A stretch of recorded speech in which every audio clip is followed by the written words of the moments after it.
Several years back, on a bright winter afternoon, I decided to take my nephew, who was 7 at the time, and my son of 3, and my dog on a short hike at a local park. We were walking through the woods on a trail when my dog started barking. I looked over to see a man standing in the woods about 50 feet away facing us. I couldn't see his face because he had one of those fur-lined hoods on.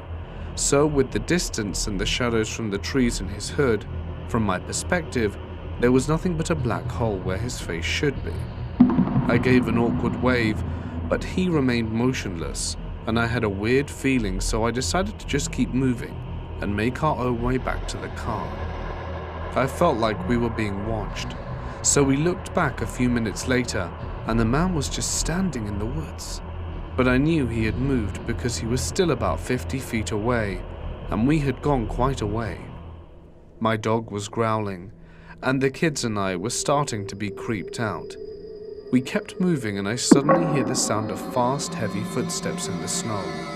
I looked back, and this time I caught the guy running in our direction, but he stopped as soon as I saw him and went back to just staring motionlessly from afar, now closer than he was before. My dog was going nuts at this point, and my mind was racing with possibilities. So I discreetly gave my nephew my phone and quietly told him that if anything happened, he needed to take his cousin and run as fast as they could to the car and call for help. I figured if anything, the dog and I could at least hold the guy off for long enough for the kids to get away.